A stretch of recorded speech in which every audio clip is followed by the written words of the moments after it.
सरकार की चमड़ी बहुत मोटी है और उनको जगाने के लिए थोड़ा समय देना पड़ता है। किसानों का आंदोलन 1 साल चला था लगभग। धर्मेंद्र प्रधान का इस्तीफा बहुत ज़रूरी है इस वक्त। शिक्षा व्यवस्था में जिस तरह की धांधली, जिस तरह की जो लूप है, जिस तरह का लूप होला है, ये किसी से छिपा नहीं है। चूँकि पेपर लीक अब आम होता जा रहा है और इसे नॉर्मलाइज किया जा रहा है। हमारे साथ जो मौजूद हैं इनको नाम बताने की ज़रूरत ही नहीं है, क्योंकि आप लोगों ने सोशल मीडिया पे देख लिया होगा, बहुत ज़्यादा चर्चा में है और बहुत ज़्यादा इन पे इल्ज़ाम भी लगाया गया था। लेकिन ये जो सेवा कर रहे हैं बिना कोई जात, बिना कोई धर्म देखे हुए, इनसे ही पूछ लेते हैं कि इतना जज्बा आप कहाँ से लाएँ? ये जज्बा इसलिए आ रहा है कि देश के छात्र छात्राओं के साथ जो अन्याय हो रहा है, उनके साथ जो अहित हो रहा है, वो नहीं होना चाहिए। आप देखते हैं कि लाखों लाख नीट के अभ्यर्थियों के साथ कितना अन्याय हुआ है और लाखों लाख पूरे देश भर के प्रतियोगी छात्र छात्राओं के साथ जो अन्याय हो रहा है और CBSE के छात्र छात्राओं के साथ जो अन्याय हुआ है। मतलब किसी भी देश की रीढ़ होती है वहाँ की शिक्षा व्यवस्था, अगर वही चौपट हो ही जा रही है तो फिर देश का भविष्य कैसे होगा? आपने NTA बनाया, हम चाहते हैं NTA को रद्द करो।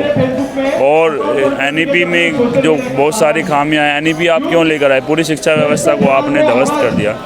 अगर किसी भी देश की रीढ़ होती है वहाँ की जो शक्ति, अगर उसी को सही से वो नहीं मिल पाएगा तो फिर देश कैसे आगे बढ़ेगा? इसलिए हम चाहते हैं छात्रों को न्याय मिले और लगातार हम इसके लिए संघर्षरत हैं, आंदोलनरत हैं। हम किसी भी तरीके से झुकने वाले नहीं हैं। हम अहिंसात्मक रूप तक लगातार संघर्ष करते रहेंगे जब तक हमें न्याय नहीं मिल जाता है। आखिरी सवाल, क्योंकि आप बिज़ी बहुत ज़्यादा चल रहे हैं, वक्त नहीं रहता आपके पास, कि जब आपने शुरू किया था लोगों की मदद करना, अपनी तरफ से खिला रहे थे, बहुत ज़्यादा देखा गया था कि आप पे इल्ज़ाम भी लग रहा था कि कहीं से फंडेड है, कौन इनको फंड कर रहा है। तो बुरा तो लगा होगा उस वक्त कि आप एक तो दूसरे की मदद कर रहे हैं बिना कुछ देखे हुए, और फिर भी लगातार लोग आप पे इल्ज़ाम लगा रहे हैं। इसका जवाब ये देना चाहता हूँ कि जो हमसे नफरत करते हैं हम उनसे भी मोहब्बत करते हैं, प्रेम करते हैं, और जो हमें झूठे झूठे टैक्स से नवाज रहे हैं हम उनको भी अपना भाई मानते हैं। क्योंकि कहीं ना कहीं हम उनके भी हित के लिए लड़ रहे हैं। कहीं ना कहीं उनके घर में भी छात्र हैं, हम छात्र हैं। और मैं बता दूं कि ना तो हम यहाँ किसी जातिगत उद्देश्य की पूर्ति के लिए आए हैं, ना हमारा कोई राजनीतिक उद्देश्य है, ना कोई धार्मिक उद्देश्य है और ना ही कोई व्यक्तिगत स्वार्थ है। हमारी सिर्फ और सिर्फ एक ही बात है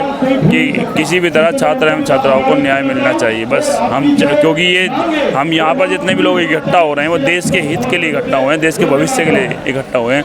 और जब तक छात्र एवं छात्राओं को न्याय नहीं मिल जाता, शिक्षा में परिवर्तन नहीं आ जाता, हम लगातार संघर्षरत रहेंगे, आंदोलनरत रहेंगे। हमारे साथ मौजूद हैं अतीक अहमद, जो इससे पहले कॉकरोच जनता पार्टी के स्टेज पे भी थे और आपने शायरी से जो है बहुत बड़ा मैसेज दिया था। इस प्रोटेस्ट में आने का सबसे बड़ा वजह क्या है आपका? बस ये है कि नौजवानों का जो पूरा एक गुस्सा है, जो उनका डिप्रेशन है, उसके लिए एक माकूल मंच सजा है कॉकरोच जनता पार्टी का, जहां स्टूडेंट अपनी बात उठा रहे हैं। जो भी मुद्दे हैं देश के लिए, आज हताशा का दौर है, निराशा का दौर है। पेपर देने के बाद किसी भी स्टूडेंट को पूरा यकीन नहीं रहता है कि हम पूरी तरीक़ा से पारदर्शी एग्ज़ाम दे सकें हैं। चूँकि पेपर लीक अब आम होता जा रहा है और इसे नॉर्मलाइज किया जा रहा है।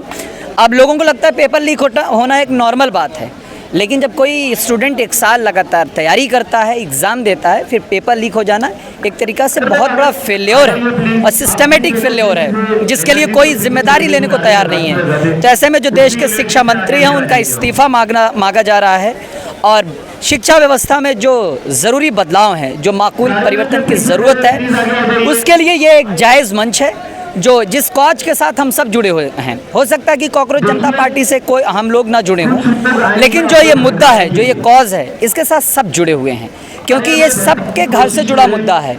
हमारे घर से कोई नीट का एग्ज़ाम दे रहा है, हम कोई एग्ज़ाम दे रहे हैं, आए दिन पेपर लीक होना पूरी तरीक़ा से क्या लग रहा है कि मतलब शिक्षा व्यवस्था जो है पूरी तरीके से विफल हो गया है देश में? क्योंकि आए दिन कहीं ना कहीं से खबर आ जाती है, पेपर लीक का जो मामला है वो सामने आता है। ज़रूर ऐसे में सरकार की जिम्मेदारी नहीं बनती है कि वो जिम्मेदारी ले इसकी? वो जिम्मेदारी से भाग रहे हैं, इसीलिए तो उनको जिम्मेदार बनाने के लिए, तो उनकी आँख खोलने के लिए तो यहाँ लोग आए हुए हैं, कि उनको जगाने आए हैं कि आप जागिए। अगर आप जाग नहीं सकते तो कुर्सी, कोई जनाजा नहीं तो कुर्सी छोड़ के उतर जाइए, है ना।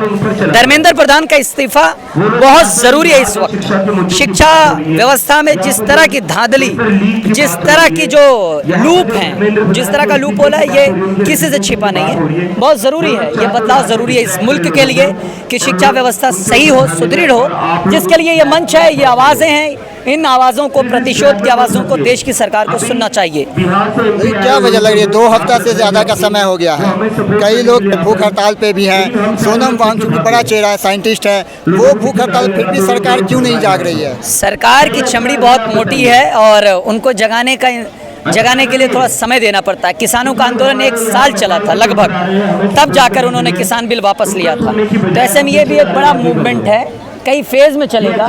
सरकार जागेगी, नहीं जागेगी तो सरकार को नुकसान होगा, आज नहीं तो कल ये सत्ता से बेदखल होंगे। जिस्म क्या है, रूह तक सब कुछ खुलासा देखिए। आप भी इस भीड़ में घुसकर तमाशा देखिए, जो बदल सकती है मौसम का मिजाज। उस युवा पीढ़ी के चेहरे की हताशा देखिए। तो ये हताश निराश लोग यहाँ आए हैं और अपनी आवाज़ को उठा रहे हैं, अपनी मांगों को मनवाने के लिए आए हैं। इन्हें मानना होगा। बहुत बहुत शुक्रिया आपका।